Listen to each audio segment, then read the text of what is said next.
Kuala Lumpur மஸ்ஜித் இந்தியாவில் இந்திய பிரஜையான மாது ஒருவர் நில அமிழ்வில் சிக்குண்டு காணாமல் போயிருக்கும் சம்பவம் குறித்து பிரதமர் ஆழ்ந்த கவலை தெரிவித்துள்ளார். அந்த எதிர்பாராத சம்பவத்தால் நிலைகுலைந்து போயிருக்கும் அவரின் குடும்பத்தாருக்கு உரிய ஆதரவையும் உதவியையும் வழங்குமாறு டிபிகேலையும் அவர் உத்தரவிட்டார். சம்பவ இடத்தில் மீட்பு பணிகளுக்கு தடையாக உள்ள அம்சங்களுக்கு உரிய தீர்வு கண்டு அம்மாதுவை தேடி மீட்கும் பணிகளை தொடர்ந்து மேற்கொள்ளுமாறும் பிரதமர் கேட்டுக்கொண்டார். வெள்ளிக்கிழமை காலை 8 மணி அளவில் மஸ்ஜித் இந்தியா சாலையில் நடந்து செல்லும் போது திடீரென நிலம் உள்வாங்கியதில் இந்திய பிரஜையான 48 வயது விஜயலட்சுமி 8 மீட்டர் குழிக்குள் விழுந்து காணாமல் போனார். இதுவரை அம்மாதுவின் செருப்பு மட்டுமே கண்டுபிடிக்கப்பட்டுள்ள நிலையில் அவரை தேடி மீட்கும் பணி பல்வேறு சவால்களுக்கு மத்தியில் இன்று 3வது நாளாக தொடர்கிறது.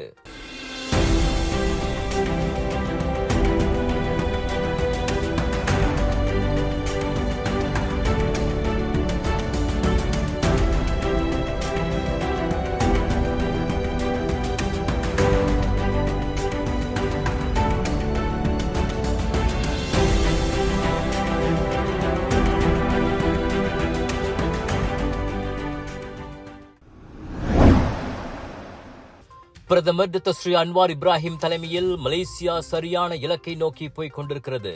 தொழில் முனைவர் மற்றும் கூட்டுறவு மேம்பாட்டுத்துறை துணை அமைச்சர் டாக்டர் ரமணன் ராமகிருஷ்ணன் அவ்வாறு கூறியுள்ளார். பொருளாதாரமும் சீரடைந்து வருகிறது. மக்களுக்கும் பல்வேறு நலத்திட்டங்களை அரசாங்கம் செயல்படுத்தி வருகிறது. இந்நிலையில் மக்களும் ஒன்றிணைந்து அரசாங்கத்தோடு தோள் கொடுத்தால் நீடித்த அனுகூலங்களை பெறலாம் என்றார் அவர். ஆனால் குறிப்பிட்ட சில தரப்பினர் இன மத அம்சங்களை முன்வைத்து மக்களிடையே வேற்றுமையை வளர்த்து வருகின்றனர். அதிகாரத்தை கைப்பற்றுவதற்காக எந்த எல்லைக்கும் போக அவர்கள் தயாராக உள்ளனர்.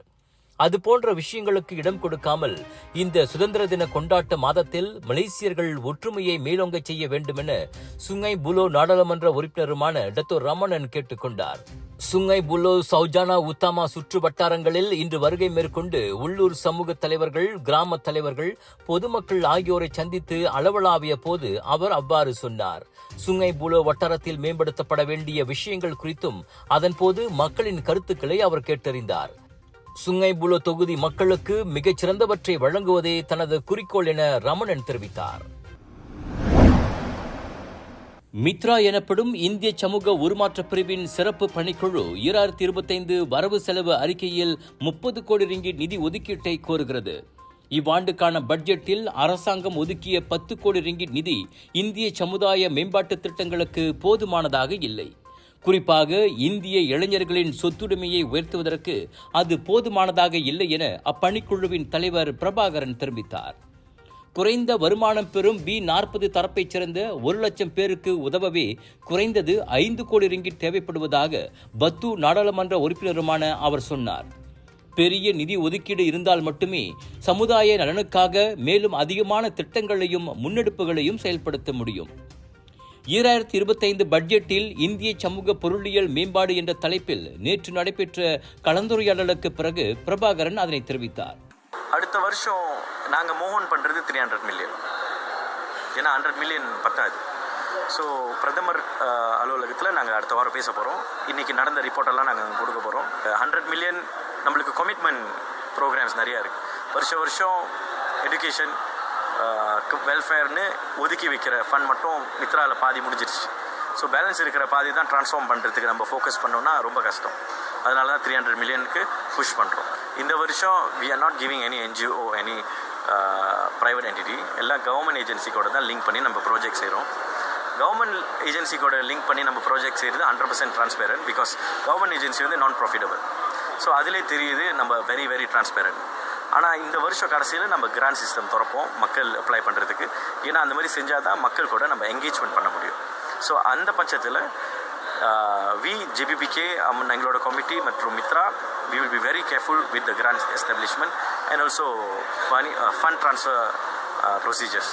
2025 பட்ஜெட் முன் வரைவுக்கு கருத்துக்களை பெறும் நோக்கில் நேற்று பிரதமர் துறையில் நடத்தப்பட்ட அக்கலந்துரையாடலில் 100க்கும் மேற்பட்ட அரசு சாரா இயக்கங்களின் தலைவர்களும் நாடு முழுவதிலுமிருந்து வந்த சமுதாய பிரதிநிதிகளும் கலந்து கொண்டனர்.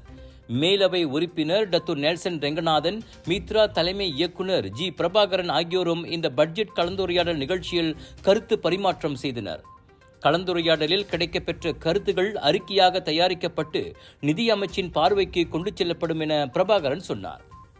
2025 பட்ஜெட் வரும் அக்டோபர் 18ஆம் தேதி நாடாளுமன்றத்தில் தாக்கல் செய்யப்படுகிறது. இவ்வேளையில் புதிய முயற்சியாக இனி மாநில அளவிலும் இயங்க மித்ரா முடிவு செய்துள்ளது. இதுவரை 9 மாநிலங்கள் அடையாளம் காணப்பட்டிருப்பதாக கூறிய பிரபாகரன், கூடிய விரைவிலேயே அதற்கான நியமனங்கள் அறிவிக்கப்படும் என்றார். மாநில அளவில் இயங்குவதன் வாயிலாக தோட்டப்புறங்கள், குடியிருப்பாளர்கள் மற்றும் தமிழ் பள்ளிகளுக்கு மாநில மித்ராவின் வாயிலாக ஒதுக்கீடுகள் எளிதில் கிடைக்கும் என நம்பிக்கை தெரிவித்தார். முதன்மை சமூக ஊடகங்களில் ஒன்றாக மாறியுள்ள டெலிகிராம் செயலியின் நிறுவனரும் தலைமைச் செயல் அதிகாரியுமான பேவர் டூரோஃப் பிரான்ஸ் நாட்டில் கைதாகியுள்ளார். டெலிகிராமில் பரவலாக நடைபெறும் குற்றச் செயல்களை கட்டுப்படுத்த தவறியதாக கூறி பதிவான வழக்கில் 39 வயது டூராஃப் கைது செய்யப்பட்டார். தனி ஜெட் விமானத்தில் பயணமான டூராஃப் பாரிஸுக்கு வெளியே பூகட் விமான நிலையத்தில் வைத்து கைதானார். பண மோசடி, போதைப்பொருள் கடத்தல், ஆபாச பதிவுகளின் பகிர்வு என பல்வேறு குற்றச் செயல்கள் நடைபெறுவதற்கு டெலிகிராம் செயலி வசதியான தளமாகி இருப்பதால் பிரான்ஸ் அரசு டூராஃபுக்கு எதிராக கைது ஆணை பிறப்பித்திருந்தது. குற்றச் செயல்களை தடுப்பதில் டெலிகிராம் மெத்தனம் காட்டுவதாக நமது தொடர்புத்துறை அமைச்சர் ஃபாமி ஃபட்சில் கூட சாடியிருந்தது குறிப்பிடத்தக்கது. இந்நிலையில் இந்த ரஷ்ய கோடீஸ்வரர் இன்று பின்னேரம் நீதிமன்றத்தில் நிறுத்தப்படுவார் என எதிர்பார்க்கப்படுகிறது. 2013ஆம் ஆண்டு டெலிகிராமை நிறுவிய டூராஃப் அடுத்த ஆண்டே ரஷ்யாவை விட்டு வெளியேறினார். அவரின் தற்போதைய சொத்து மதிப்பு $15.5 பில்லியன் என மதிப்பிடப்படுகிறது. வார இறுதி விடுமுறையில் நீண்ட நேரம் தூங்குவது உடல் ஆரோக்கியத்திற்கு, குறிப்பாக இருதய ஆரோக்கியத்துக்கு நல்லதென அண்மைய ஆய்வொன்றில் கண்டறியப்பட்டுள்ளது. 3400 அமெரிக்கர்கள் மத்தியில் மேற்கொள்ளப்பட்ட ஆய்வில் அது தெரிய வந்தது. ஆய்வில் பங்கேற்றோரில் வார நாட்களை விட வார கடைசியில் குறைந்தது 1 மணி நேரமாவது கூடுதலாக உறங்கியவர்களிடம் நல்ல மாற்றம் தெரிந்துள்ளது. வேலை நாட்களில் விட்ட தூக்கத்தை வார கடைசியில் ஈடுகட்டாதவர்களை விட கூடுதல் நேரம் உறங்கியவர்களுக்கு மாரடைப்பு, பக்கவாதம் போன்ற இதய நோய்கள் வருவதற்கான வாய்ப்புகள் குறைவே என அதில் கண்டறியப்பட்டது. எனவே வாரம் முழுக்க வேலை பளுவால் தூக்கம் கெட்டாலும் சனி ஞாயிற்றுக்கிழமைகளில் கொஞ்சம் சிரத்தை எடுத்தாவது தூங்கி ஓய்வெடுப்பது உடலுக்கு நல்லது என மருத்துவ ஆராய்ச்சியாளர்கள் கூறுகின்றனர். நாட்டின் தலை சிறந்த மற்றும் புகழ்பெற்ற இந்திய எக்ஸிபிஷன் ஏற்பாட்டாளரான கலர்ஸ் ஆஃப் இந்தியாவின் பிரம்மாண்டத்தின் உச்சம் South Asia Deepavali festival and trade expo சுத்ரமால் ஜோபாடு ஜோரில் 23 ஆகஸ்டிலிருந்து 1 செப்டம்பர் வரை.